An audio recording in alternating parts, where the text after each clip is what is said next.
Welcome back to the second part of Lecture 1. In the last part of this lecture, we discussed the idea of philosophy as a practice and as a way of life. In this part, I'll introduce you to reading Plato, and to one of the most formative influences on Plato, the Athenian philosopher Socrates. We'll consider just what it was that made Socrates so special by focusing on Plato's depiction of Socrates in the Apology. We'll also learn about the Socratic method of Elenchus, and we'll close by noting Socrates' legacy in philosophy and in the history of intellectual thought generally. Let's begin by noting the special nature of the text that you've been assigned in this intro unit of the course, which we'll continue reading in Unit 1. These are the Platonic dialogues, texts that combine both philosophical and literary features. They are not your standard philosophical essay or treatise.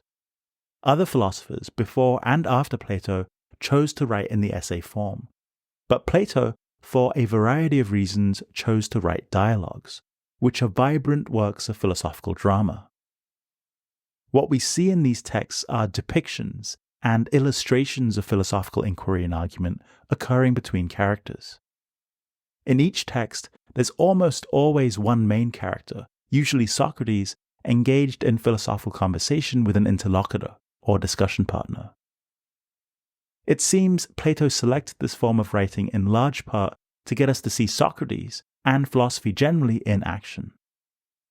The texts are very frequently open-ended, in the way that most conversations, especially philosophical conversations, often leave us wanting more. There's a Greek word that I'll introduce you to now that we'll return to at a few points in this course, aporia, meaning confusion or puzzlement. Very often in Plato's dialogues, especially it seems in those he wrote early on in his life, we see Socrates leaving his interlocutor and us in aporia, or confusion. The word literally means without a way, that is, without a way forward. Plato often leaves us in this state purposely in the dialogues, in part because it was the state that Socrates typically induced in others. But it seems Plato also does this because, as he has Socrates say famously in another dialogue, philosophy begins in wonder. And when we're confused, ideally we're in a place where we're primed for the experience of wonder. The dialogues in this sense are invitational, encouraging us to wrestle with complex ideas and promoting our critical engagement. Which brings us to the star of many of these dialogues, Socrates. You'll find two sorts of characters in Plato's works. There are those who answer and like to answer questions because they believe they have the answers, and then there are those more interested in asking questions.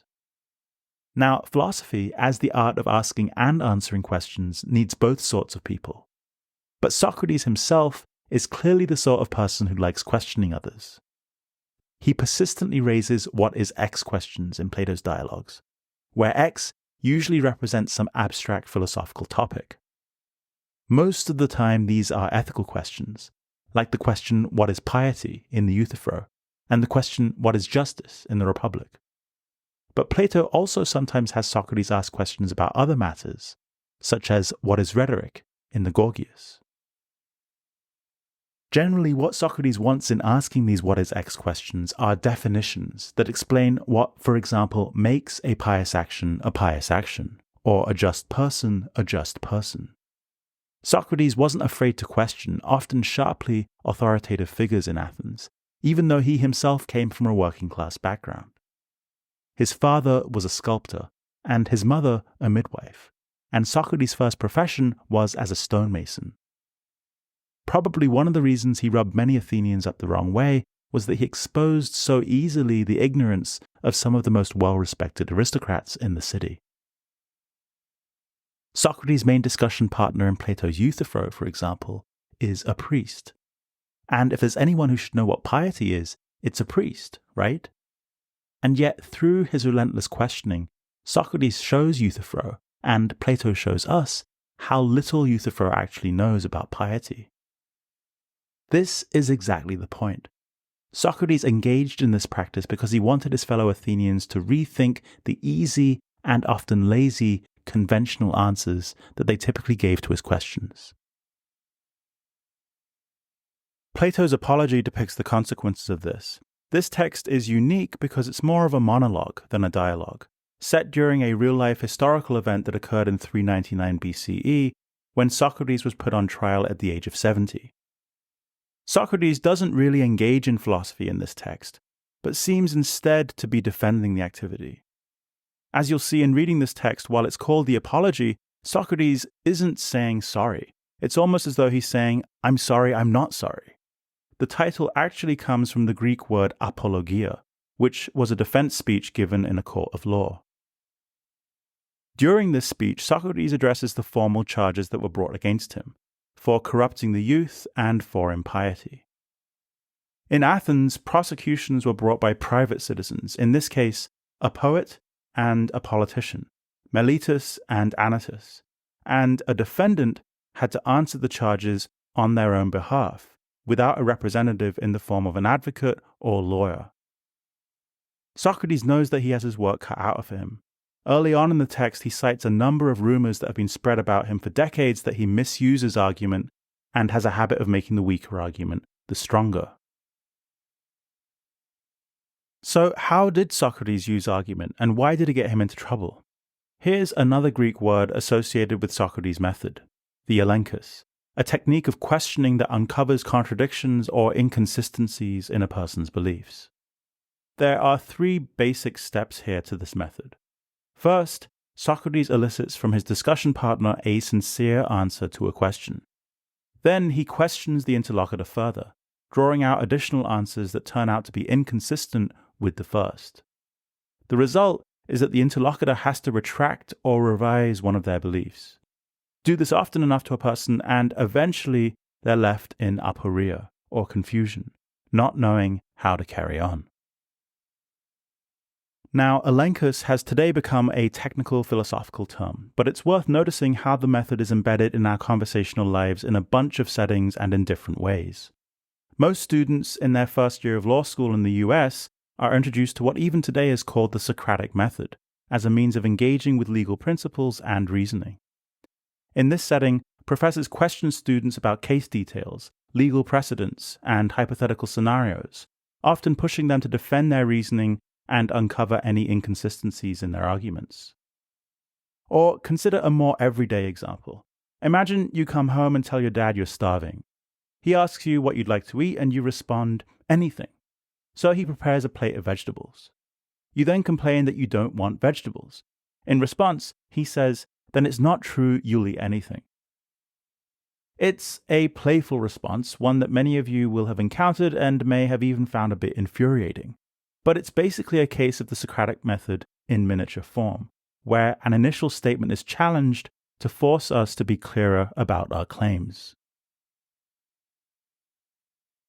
As you might expect, Socrates' relentless questioning also got on people's nerves a bit in ancient Athens. But why did he do it?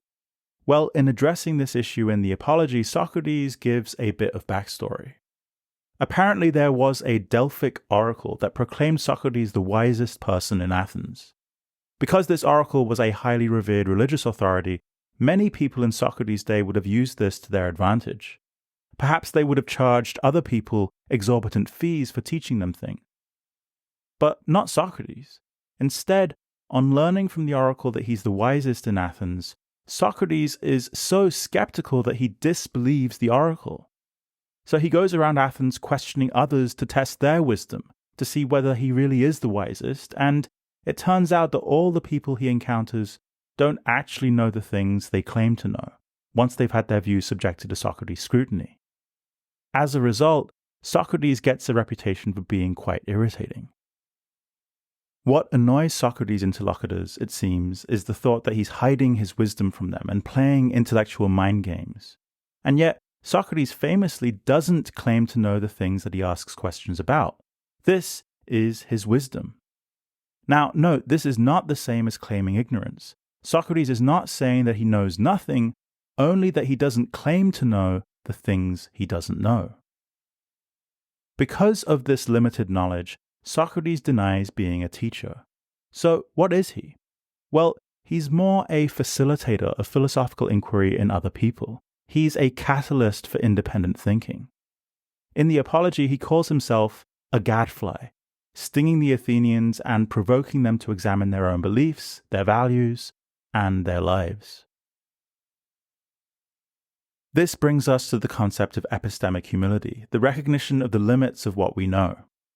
Socrates was particularly interested in ethical knowledge concerning questions about how to live and what's virtuous. He didn't feel he had the answers to these questions, but he thought that by questioning the views of others, he and his interlocutors could get closer to some good answers. His famous credo, "The unexamined life is not worth living," captures this idea well.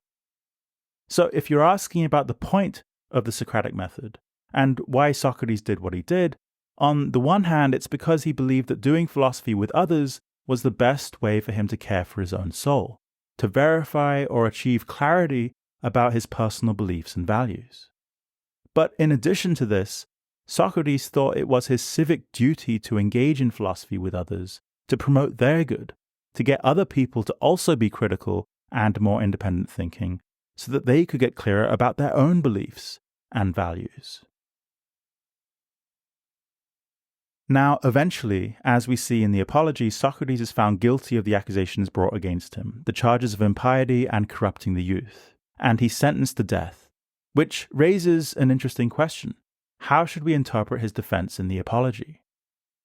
In one way, we can think of Socrates' speech as a failure because he's unpersuasive when it comes to saving his own life. But the life of Socrates, what he represented, influenced countless other figures and thinkers throughout history. And in this alternative light, Socrates' legacy suggests the speech was a success. So consider here a few people who have been influenced by Socrates, beginning in his own day and continuing through to the present. Without Socrates, we probably wouldn't have had Plato, and without Plato, we probably wouldn't have had Aristotle. But Socrates has affected countless others in history. His impact extends throughout the history of philosophy on figures such as Rousseau and Kierkegaard, and closer to the present, philosophers such as Hannah Arendt and Martha Nussbaum. And it also includes the inspirational influence he's had on political figures like Gandhi and Martin Luther King. The central idea of Socrates' life, that the pursuit of philosophy isn't just an intellectual endeavor, but can affect your character and help you become a better person, that's a powerful idea. In many ways, it's foundational in the liberal arts tradition of education, and it's the key animating idea we're exploring together in this course.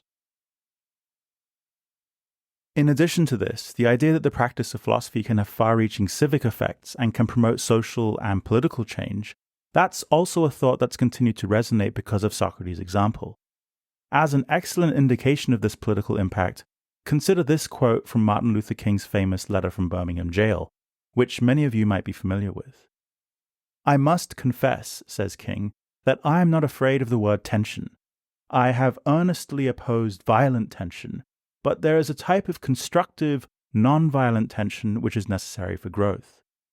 Just as Socrates felt it was necessary to create a tension in the mind, so that individuals could rise from the bondage of myths and half-truths to the unfettered realm of creative analysis and objective appraisal, we must see the need for non-violent gadflies to create the kind of tension in society that will help men rise from the dark depths of prejudice and racism to the majestic heights of understanding and brotherhood."